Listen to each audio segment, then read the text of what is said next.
Hello my dear students, कैसे हैं आप सब। होप करता हूँ आपकी एग्ज़ाम प्रिपरेशन बहुत अच्छी चल रही होगी।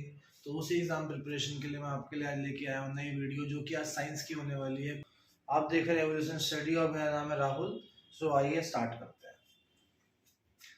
सो आज हम जो टॉपिक डिस्कस करने वाले हैं, आज हम करेंगे इलेक्ट्रिसिटी, क्लास 10th का टॉपिक। ओके, सो आज हम इलेक्ट्रिसिटी को डिस्कस करेंगे।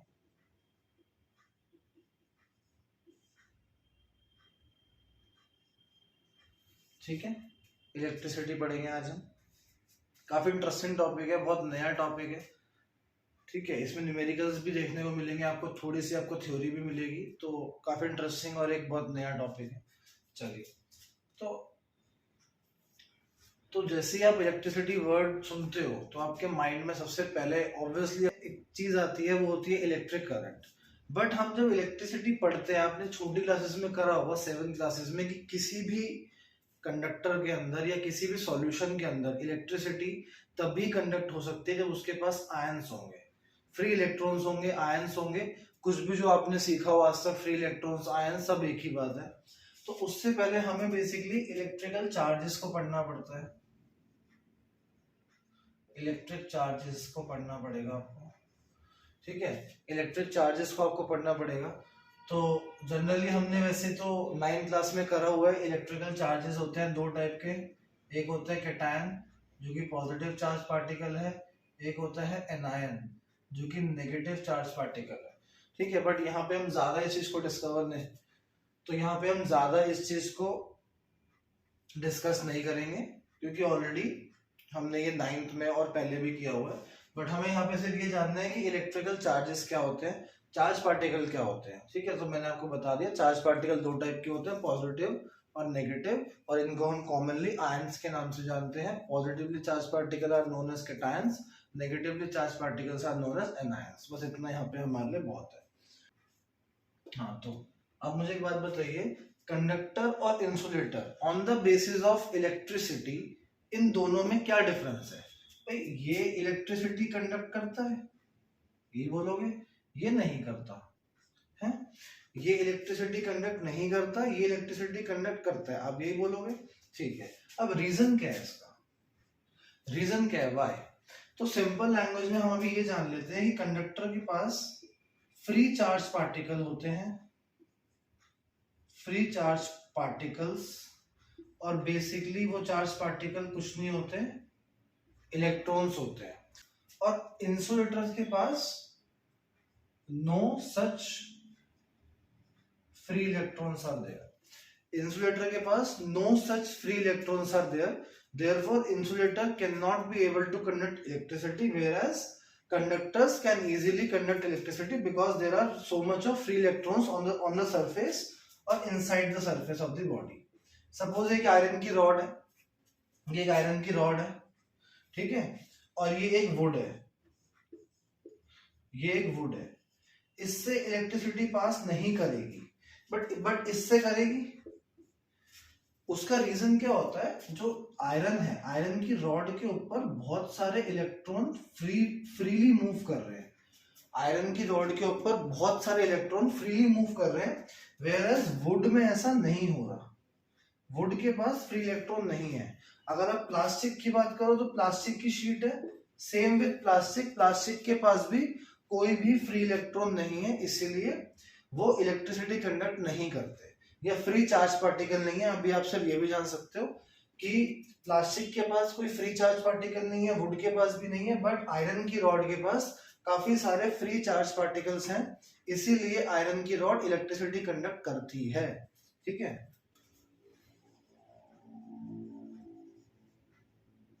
तो चलिए हम इलेक्ट्रिकल चार्जेस पढ़ते हैं इसके बाद। It is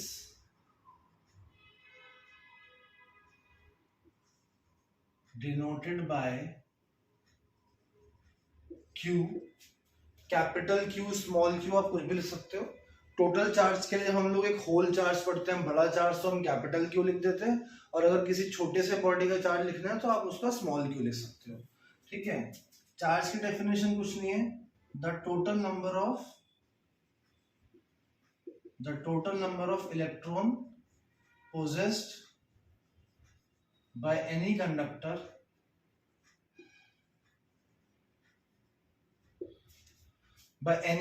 is known as electrical charge contained by the body. ठीक है, इसका फॉर्मूला हम लोग ये लिख सकते हैं, total charge is n times of the total electronic charge, where n is the number of electrons and E is the electronic charge. अब जिसने नाइन्थ में इलेक्ट्रॉनिक चार्ज है, अगर ये सब नहीं सीखा है तो उसको थोड़ा सा मैं यहाँ बता देता हूँ कि एक electron, proton, neutron, electron negative charge, proton positive charge, neutron neutral. तो इलेक्ट्रॉन के ऊपर जो चार्ज होता है उसकी वैल्यू है 1.6 10⁻⁻19 कूलम। प्रोटॉन के पास भी सेम चार्ज होता है, बट वो होता है पॉजिटिव चार्ज, इलेक्ट्रॉन के पास नेगेटिव चार्ज होता है। ठीक है, अब यहाँ पे मैंने क्या लिखा है, total charge possessed by the body is number of electrons into one electronic charge. तो आपको यहाँ पे क्या ध्यान रखना है कि एक इलेक्ट्रॉन का चार्ज जो है उसको आपको नंबर ऑफ इलेक्ट्रॉन से मल्टीप्लाई कर देना है, उसको आपको नंबर ऑफ इलेक्ट्रॉन से मल्टीप्लाई कर देना है। अगर आपके नंबर ऑफ इलेक्ट्रॉन है सपोज करो 10 और एक इलेक्ट्रॉन के पास चार्ज है 10, तो 10 इंटू 10 हो गया 100 coulomb of charge. But actual में एक इलेक्ट्रॉन के पास चार्ज जो होता है वो 10 नहीं होता, वो बहुत छोटी वैल्यू होती है, 1.6 इंटू 10⁻⁻19 कूलम, काफी छोटी वैल्यू है। ठीक है, तो इसके बाद आगे चलते हैं। इलेक्ट्रिकल करंट, ऐसा यूनिट क्या होती है इलेक्ट्रिक चार्जेस की, सॉरी ऐसा यूनिट होती है कूलम, सिंबल होता है कैपिटल सी। ठीक है, चार्ज की ऐसा यूनिट क्या होती है, coulomb, capital C is the symbol. इससे एक और चीज निकल के आती है, charge is quantized. Charge is quantize का मतलब ये होता है कि जो चार्ज होगा ना, टोटल चार्ज, वो हमेशा इंटीग्रल मल्टीपल होगा इलेक्ट्रॉन्स का। बेसिकली ये जो एक इलेक्ट्रॉनिक चार्ज है इसकी वैल्यू फिक्स है, और जो नंबर ऑफ इलेक्ट्रॉन्स होंगे वो हमेशा एक होल नंबर होगा, आइदर 10 मिलियन। कभी भी ऐसा नहीं हो सकता कि नंबर ऑफ इलेक्ट्रॉन 2.5 हो, 3.5 हो, 8.2 हो। तो हमेशा जो नंबर ऑफ इलेक्ट्रॉन्स होंगे वो हमेशा एक होल नंबर होगा। तो अगर वो एक होल नंबर होंगे तो क्या होगा, चार्ज की वैल्यू हमेशा एक फिक्स्ड होल नंबर में आएगी। कभी भी चार्ज की वैल्यू आपकी डेसिमल या किसी ऐसी वैल्यू नहीं आ सकती जो कि इंटीग्रल मल्टीपल ना हो इलेक्ट्रॉनिक चार्ज का। जैसे मैं आपको एग्जांपल देता हूं,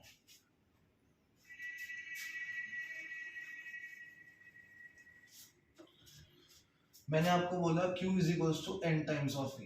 मैंने बोला there are 20 electrons in the circuit. आपको मैंने बोला चार्ज निकालो, आप निकालने लग जाओगे। 20 इंटू 1 इलेक्ट्रॉनिक चार्ज की वैल्यू लिखोगे यहाँ पे और सॉल्व करके लिखोगे 32 इंटू 10⁻⁻19 कूलम।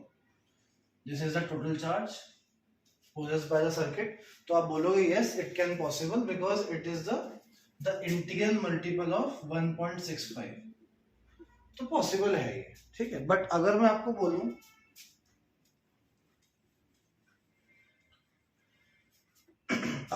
बोलूं कि देयर आर 2.5 इलेक्ट्रॉन्स, तो आप क्या करोगे, 2.5 को मल्टीप्लाई कर दोगे,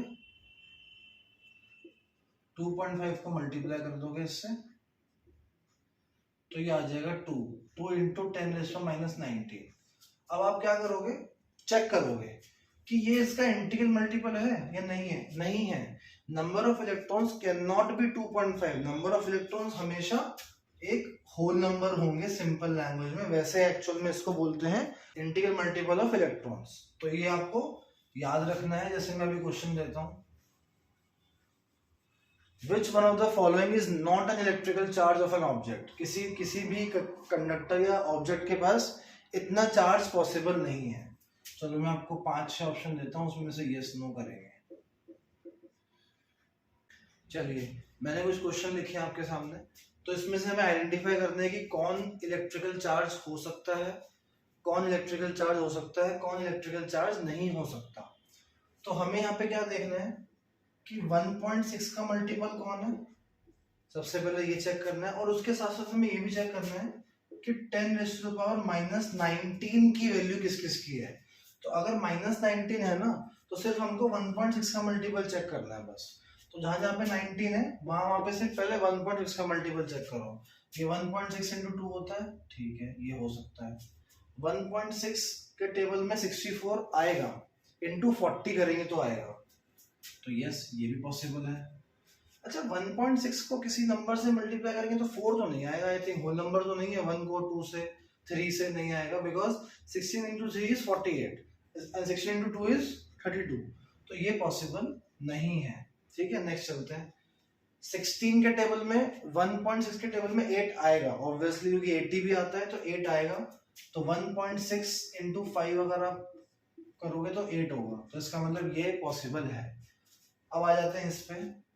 1.6 के टेबल में क्या 15 आता है? बिकॉज पावर 19 है माइनस, तो हमें से 1.6 का मल्टीपल चेक करना है, नहीं आता, तो मतलब ये भी चार्ज पॉसिबल नहीं है किसी भी कंडक्टर का। अब आ जाते हैं इधर, यहाँ ध्यान से देखो पावर 18 है माइनस, तो जिसको एक्सपोनेंट आते हैं वो डायरेक्टली कर सकता है, जिसको नहीं आते वो पहले इसकी पावर को -19 बना दे। ठीक है, कैसे करते हैं, एक डेसिमल यहाँ पे शिफ्ट करेंगे तो एक वैल्यू यहाँ -19 कर देंगे। अब पावर -19 हो गई, तो क्या 1.6 के टेबल में 48 आता है किसी से मल्टीप्लाई करके? ऑब्वियसली आता है, 30 से मल्टीप्लाई करोगे तो, बिकॉज 16 × 3 इज 48। ठीक है, तो ये चार्ज पॉसिबल है। तो आपको ध्यान रखना है, अगर एक्सपोनेंट -18 या 20 में हो, -20, तो पहले उसको -19 में ले आओ, -19 में ले आओ, उसके बाद उसको कंपेयर करो, और जिसको एक्सपोनेंट अच्छे से आते हैं वो डायरेक्टली भी कर सकते हैं, कोई प्रॉब्लम नहीं। बस आपको आइडेंटिफाई क्या करना है कि 1 इस वैल्यू का मल्टीपल होना चाहिए। ठीक है, चलो आगे चलते हैं। ये सब आपको एमसीक्यू में ही मिलेंगे 1 मार्कर, बाकी कहीं नहीं मिलेगा ऐसा क्वेश्चन। अब एक और है जो आने के चांसेस हैं। हमने फॉर्मूला लिखा Q = n times of electronic charge. कोई आपसे बोल रहा है how much electrons are there in 1 coulomb. एक का निकाल लेंगे, उसके बाद एग्जाम में 1 कूलम नहीं आएगा, वैसे 2 कूलम 3 कूलम 5 कूलम 8 कूलम कितना भी आ सकता है, बट हम 1 कूलम की वैल्यू निकाल लेते हैं, देन उसको एग्जाम में मल्टीप्लाई कर लेंगे 4 से 5 से। तो फॉर्मूला वही लगाएंगे ऊपर, चार्ज 1 कूलम दिया हुआ है, नंबर ऑफ इलेक्ट्रॉन पता नहीं है, इलेक्ट्रॉनिक चार्ज होता है 1.6 × 10⁻⁻19। तो यहाँ से नंबर ऑफ इलेक्ट्रॉन जो आएगा वो आएगा 1 / 1.6 10⁻⁻19। तो नंबर ऑफ इलेक्ट्रॉन अगर आप इस वैल्यू को सॉल्व करोगे तो आएगा 0.625, और ये एक्सपोनेंट ऊपर जाके प्लस हो जाएगा, मतलब 19 हो जाएगा। तो इसका एक डेसिमल हटाएंगे तो ये आएगा 6.25 10⁻18 इलेक्ट्रॉन्स। देख रहे हो? तो जो आपका 1 कूलम चार्ज है बहुत छोटा सा होता है, उसके अंदर इतने सारे इलेक्ट्रॉन प्रेजेंट होते हैं, बट एग्जाम में क्या करते हैं, इस वैल्यू को कैलकुलेशन के लिए, इजी के लिए हम नहीं लेते, आपको एमसीक्यू में खुद लिख के देंगे वो लोग, ये वाली वैल्यू 6 × 10⁻18, वो 6.25 को राउंड ऑफ करके 6 लिख देते हैं, वो 6.25 को राउंड ऑफ करके 6 लिख देते हैं। तो आपको देखना है कि एग्जाम में किसके हिसाब से आपको ऑप्शन मिले, इसके हिसाब से ऑप्शन मिले, इसके हिसाब से ऑप्शन मिले, जिस किसी के भी हिसाब से ऑप्शन मिले आप उसके हिसाब से आंसर कर सकते हो। बाकी अगर आपको लिखना हो तो ऑब्वियसली आप ये लिखोगे, बिकॉज कैलकुलेट करके एग्जैक्टली ये आएगा, ये नहीं आएगा। ठीक है, अब वो आपसे 1 कूलम का अगर वो आपसे 1 कूलम का पूछते हैं तो 1 कूलम में मैंने बता दिया इलेक्ट्रॉन ये भी दोनों ठीक है, बट वो 1 कूलम में नहीं पूछेंगे। ठीक है, वो क्या पूछेंगे, कोई भी वैल्यू ले लो, 5 कूलम 15 कूलम। तो आपको क्या करना है, आप लिखोगे 1 कूलम में इतने होते हैं, तो 5 कूलम में कितने होंगे, मल्टीप्लाई कर दो 30। अब एक्सपोनेंट अगर शिफ्ट किया होगा तो आप भी कर देना, बिकॉज ये क्वेश्चन एमसीक्यू में ही आएगा और कहीं नहीं आएगा। ऐसे लिख देना, बस हो गया आंसर खत्म। किसी भी दिया हो 8 कूलम तो 8 से कर दो, 10 कूलम 10 से कर दो, 18 15 किसी से भी किया हो मल्टीप्लाई करके एक्सपोनेंट आप चेक कर लेना कि उसने एक्सपोनेंट्स को और आगे सॉल्व करा है या फिर यहीं छोड़ा है, तो आप उसके हिसाब से अपना आंसर कर सकते हो। चलो, तो चार्ज का कॉन्सेप्ट हो गया खत्म।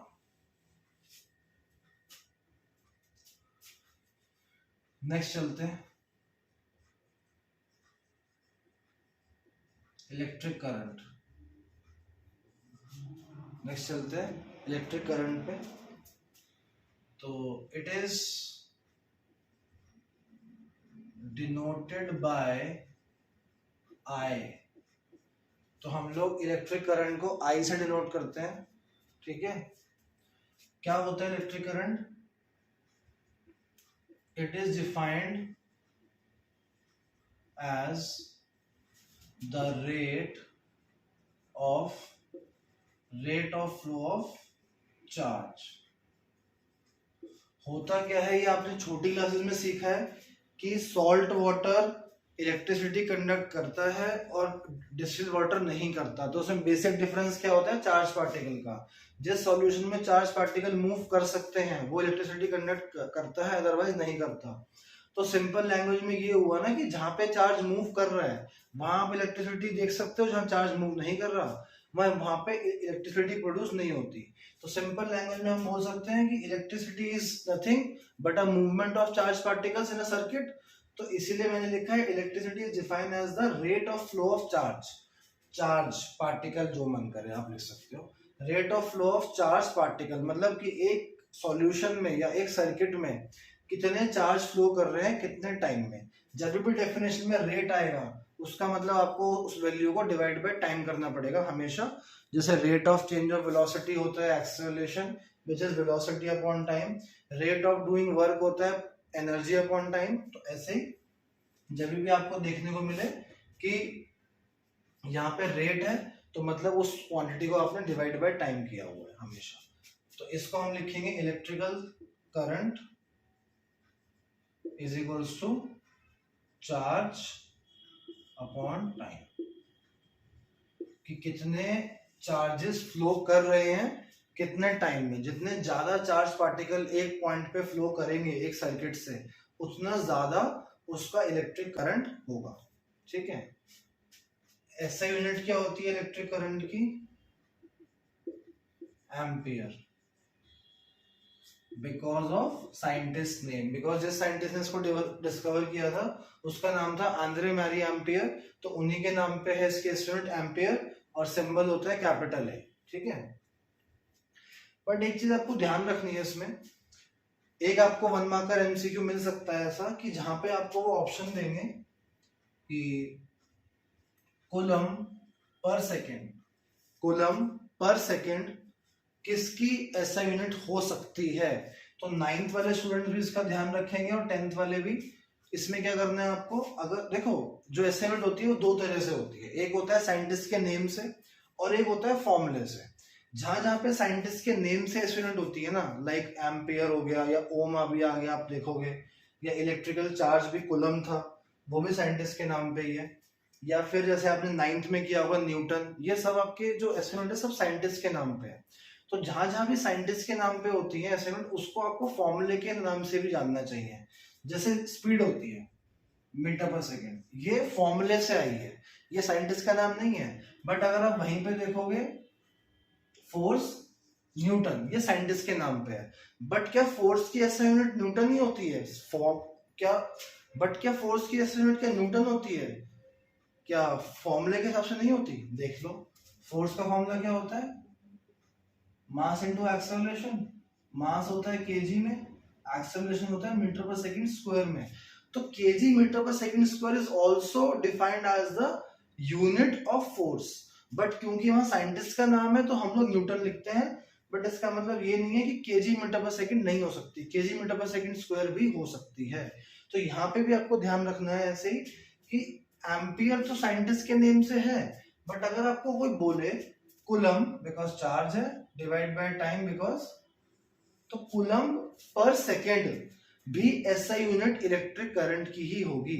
अगर कोई आपसे बोले कूलम पर सेकंड किसकी हो सकती है एसआई यूनिट और आपको ऑप्शन दे दे इलेक्ट्रिक करंट, इलेक्ट्रिक पोटेंशियल, अभी आगे पढ़ेंगे, रेजिस्टेंस है, कुछ भी, तो आपको ध्यान रखना है कि फॉर्मूले से भी आपको एसआई यूनिट डिराइव करनी आनी चाहिए, वो आपको 1 मार्क का एमसीक्यू में मिल जाती है।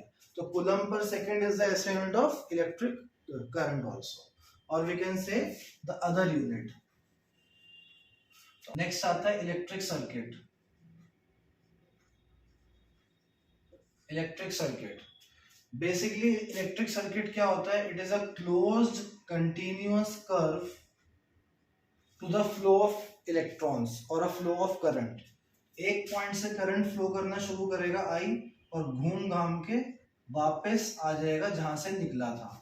तो जब भी इलेक्ट्रिक करंट का क्लोज पाथ बनता है, और हमेशा क्लोज पाथ ही बनता है बिकॉज ओपन पाथ में कभी भी इलेक्ट्रिक करंट फ्लो नहीं करता। जैसे यहां से इलेक्ट्रिक करंट निकला और यहाँ पे जाके निकल गया, ऐसे कभी भी नहीं होगा। इलेक्ट्रिक करंट हमेशा वहीं पे फ्लो होगा जहां पे क्लोज्ड पाथ बन रहा हो। देखो ये भी सर्किट है, ये भी सर्किट है, ये हम लोग बनाते हैं ताकि देखने में अच्छा लगे, बट ये भी ऐसा ही है, क्योंकि वायर कोई भी इस शेप में एग्जैक्टली नहीं प्लेस करता। आप जब एक्सपेरिमेंट भी करोगे तो आप वायर को ऐसे ही छोड़ देते हो रैंडमली, बस आपके सर्किट ऐसे लगे होने चाहिए एक के बाद एक के बाद एक, और ऐसे आप उसको वायर को ऐसे लाके लगा देते हो, बस ये एक होना चाहिए।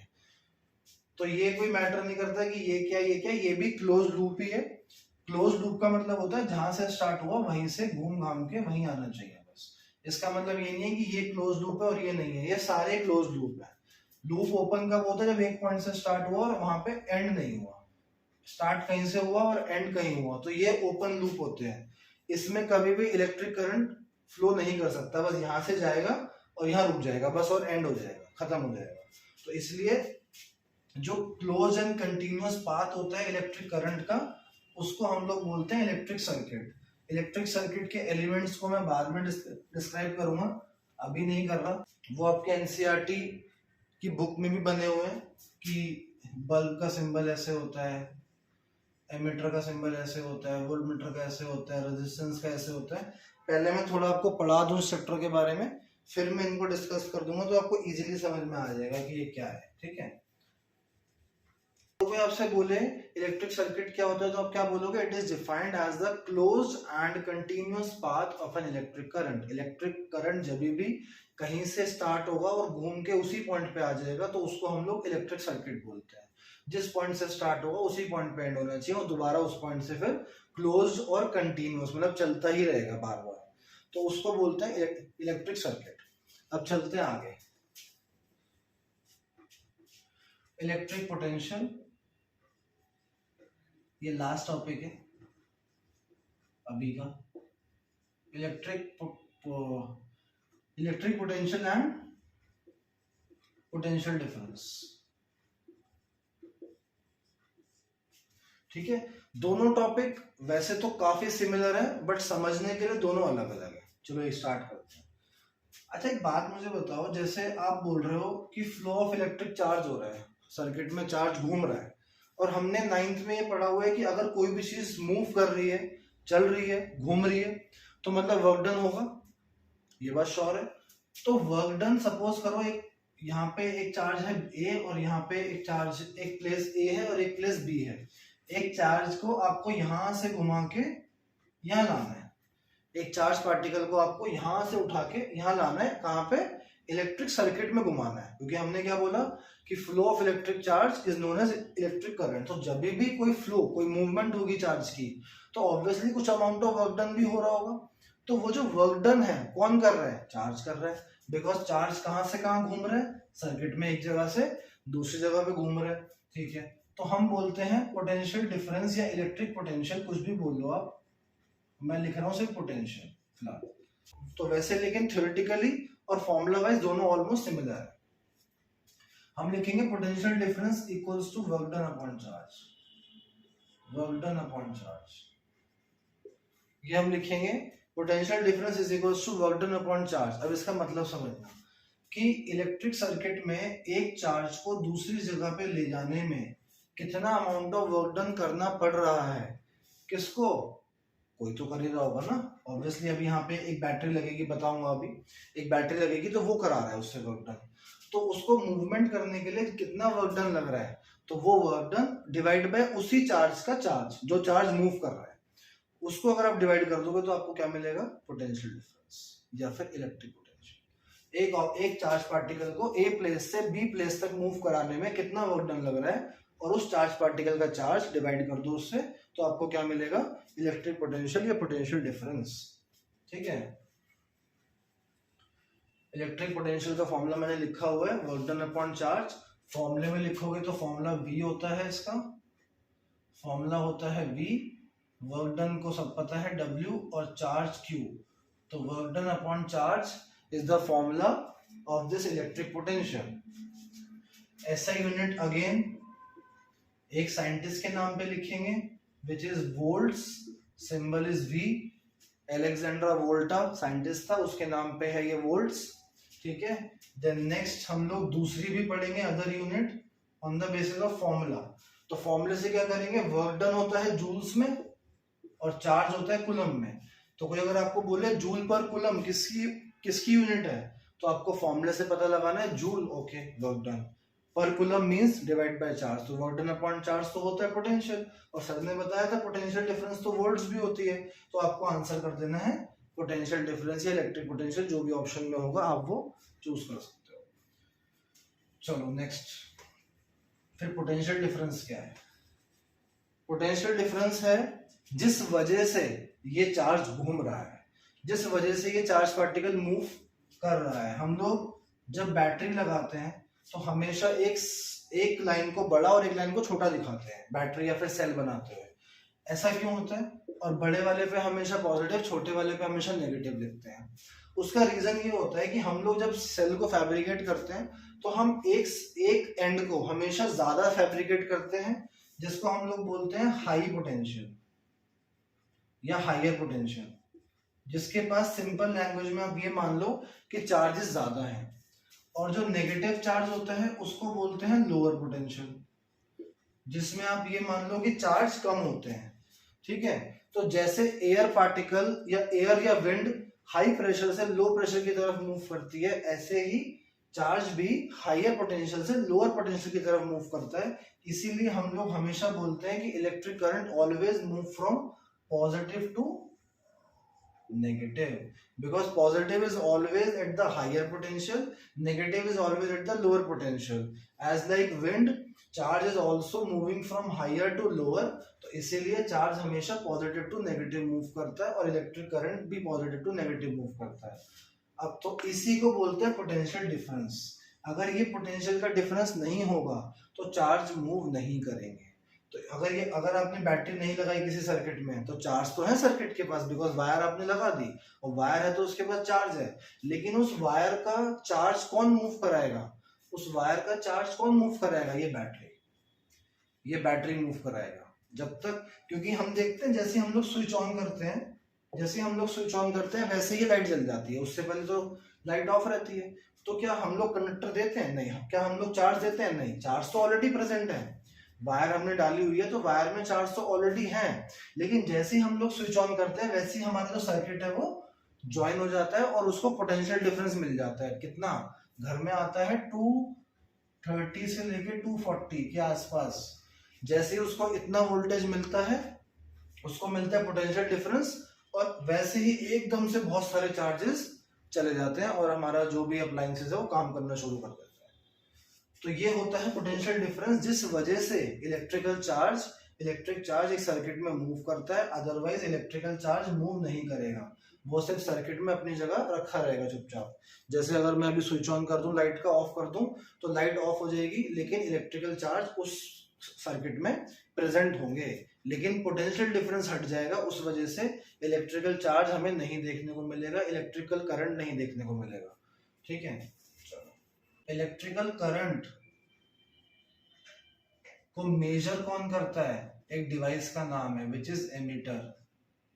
Ammeter is the device which is used to measure the electric current. ठीक है, electrical potential voltmeter, it is the device which is used to measure. ठीक है, ये दोनों मेजरमेंट के काम आते हैं, ध्यान रखना आपको, ठीक है। फिर एक क्वेश्चन आता है, a device which is used to produce और maintain the potential difference inside a circuit. A device used to maintain PD, PD means potential difference, ठीक है। तो इसमें आपको पता होना चाहिए, आइदर आप लिख दो बैटरी या आप लिख दो सेल, दोनों चलेगा। और अगर ऑप्शन आएगा तो बैटरी या सेल में से एक ऑप्शन होगा, वहां पे आप लिख सकते हो। ये दोनों मेजरमेंट है और ये सिर्फ मेंटेन, मतलब अगर आपको सर्किट में पीडी पोटेंशियल डिफरेंस मेंटेन करना है तो आप क्या लगाओगे, ऑब्वियसली बैटरी लगाओगे, सेल लगाओगे। तो बस ये आपको ध्यान रखना है, एमसीक्यू के लिए ऐसे क्वेश्चन आपसे पूछ सकते हैं। तो आज हमने डिस्कस किया यहाँ तक, इलेक्ट्रिकल पोटेंशियल तक। नेक्स्ट क्लास में हम लोग आगे डिस्कस करेंगे इलेक्ट्रिकल सर्किट, ओम्स लॉ वगैरह। तब तक के लिए आप इसको रिवाइज करें। अगर आपको कोई भी डाउट हो, और इस टॉपिक का नहीं किसी और टॉपिक का हो, साइंस का या मैथ्स का, तो आप मुझे कमेंट कर सकते हैं। और अगर आपको इसमें कोई डाउट हो तो भी आप मुझे कमेंट कर सकते हैं। और बाकी आप मुझे बताइएगा आपको समझ आया नहीं आया। सो मिलते हैं ऐसी किसी बढ़िया सी वीडियो में नेक्स्ट टाइम। सो तब तक के लिए बाय।